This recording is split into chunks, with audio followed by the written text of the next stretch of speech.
Your attitude plays a huge factor in how successful you'll be with improving or learning English. Welcome to the channel. I'm ESL teacher Lisa. Today I want to talk about several areas where if you adjust your thinking or your approach to English learning, it can actually accelerate your learning. So I've been teaching English for 12 years now, and I would love to share with you some of the things that students have adjusted in regards to their thinking and their attitude that has made them successful. So I'm going to actually just have it pop up here on the side, what some students think, and then how they've adjusted their thinking. Try thinking something different. So let's go over each area. So some students think this: I'm not good at this. I'm not good at English. And we can apply these principles that I'm going to show you to different areas in your life, but since this is an English language learning channel, everything will be directed to improving your English. So I'm not good at English. I hear many students say that. But try thinking this: what am I missing? What are you missing? Why are you saying you're not good at this? So you really have to do a self-examination. And let's look at the next one. I'm awesome at this. I have some students that in the past have been very confident, maybe overconfident. And then we do a language lesson together, and guess what? They get most of the answers wrong, or they just don't get it. Why? Because they need to be humble. You need to be humble when you learn a language, and you need to be thinking about this instead. I'm on the right track. I'm on the right track. So you do need to be humble when you learn a language because you will make mistakes.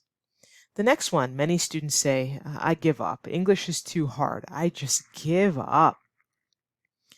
Instead, try thinking this: I'll use some of the strategies that I've learned in class or from my tutor to improve. Because you've learned strategies, but are you applying them? Not just learning, not just watching a video and then doing nothing, but are you applying what you're learning? And then some students just say, this is too hard. Learning English is just too hard. But you know what you can say instead? You can say this: this may take some time and effort. Learning a language takes time and effort. Please know, if you see, for example, Facebook ads where you can learn a language in 30 days or 2 weeks or some kind of ridiculous time frame like that, it's not true. Save your money. Learning a language takes time.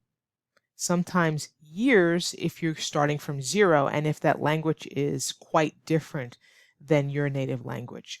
So give yourself a break. Improving your English will take time.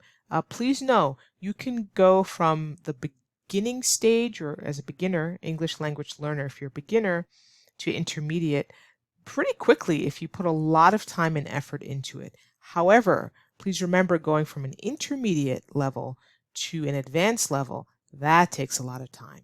Or going from a low intermediate to upper intermediate takes a little bit more effort. Why? Because now you're really looking at the nuances of the English language, or those small little details and things that natives do to help you improve or sound more native-alike. So just please know it takes time to improve. So you should be tracking your progress and celebrate the progress that you've made. Next one, I can't make this any better. Sometimes there's just something in the English language that's giving you a hard time.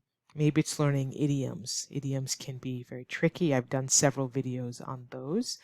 But try thinking this: I can always improve, so I'll keep trying. You can always improve, so don't give up. You can always improve. Next one, I made a mistake. I made a mistake. Oh my goodness. But guess what? Try thinking this: mistakes help me to learn better. Learn from your mistake. In particular, I want to talk about pronunciation.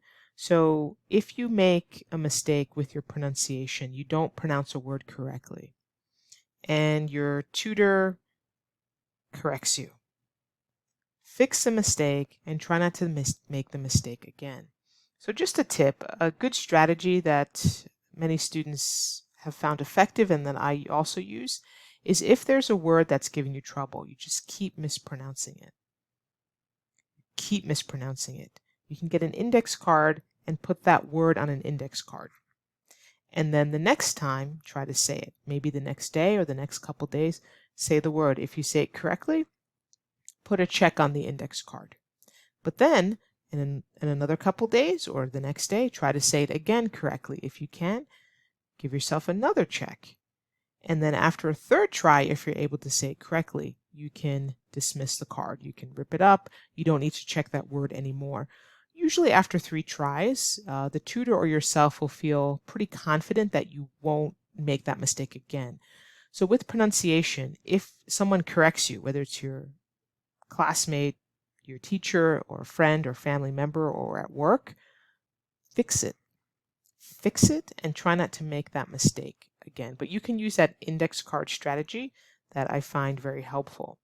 The next one, sometimes we compare ourselves. You can say, she's so smart or he's so smart. I'll never be that smart. He's so good at learning English or learning languages. I'll never be that smart. Instead of that, try thinking this.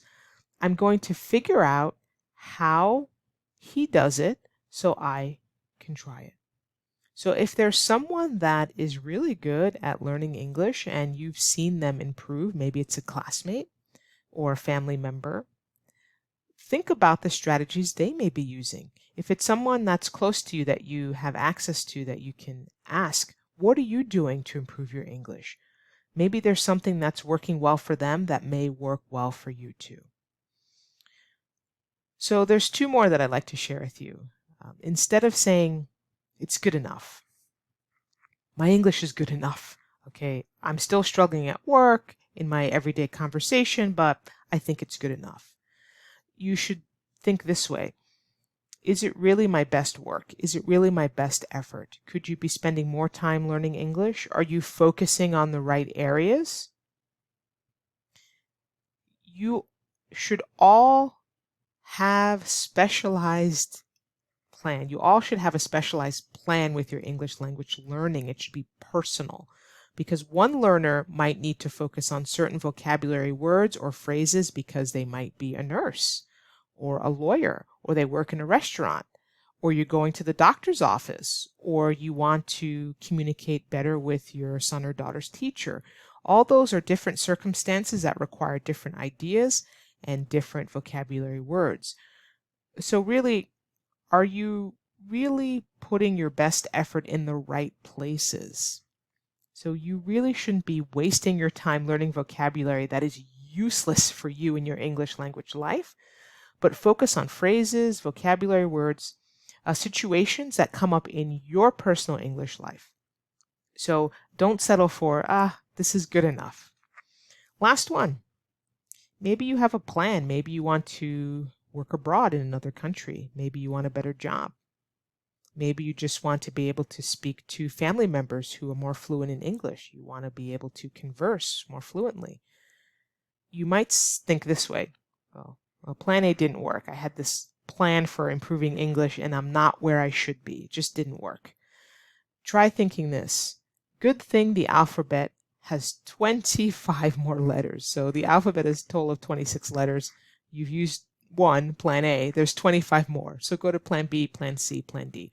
So if your English language learning progress is not where you want it to be, or you thought you'd sign up for this class or this app, or you're doing this or that, and it's just not working for you, guess what?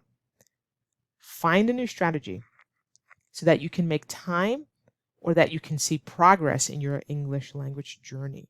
So really fix your attitude towards English, and that can help you improve.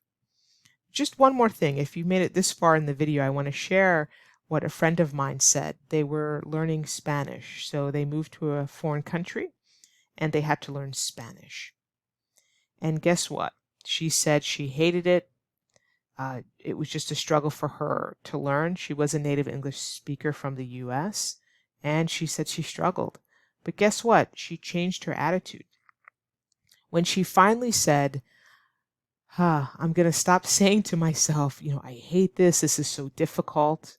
I'm struggling. When she let go of that feeling of hatred towards learning a language or feeling forced, because she obviously needed that language to do well in this country, guess what? She said she saw an improvement in her learning. She started to change her attitude. Instead of saying, this is so hard, which we talked about. It's so hard, it's too difficult for me. This person is learning faster than me. He's smarter than me. She's smarter than me. Guess what? The person was able to progress. And it wasn't that they did anything different with their language learning plan. It was their attitude towards learning the language. So hopefully you feel a little bit inspired and motivated, but really we have to check our attitude and approach and our thinking towards learning a language. It has a big factor. And I can tell you, the students that come to class and they're motivated, I'm not saying you have to be happy every single class and yeah, I'm learning English. But if you have a certain attitude towards learning the language, students that really check in on their motivation, why they're doing it, what challenges they're having, when they go back and look at their strategy and their plan and their schedule, they do well. They improve faster than the one that doesn't think about changing their attitude. See you in the next video.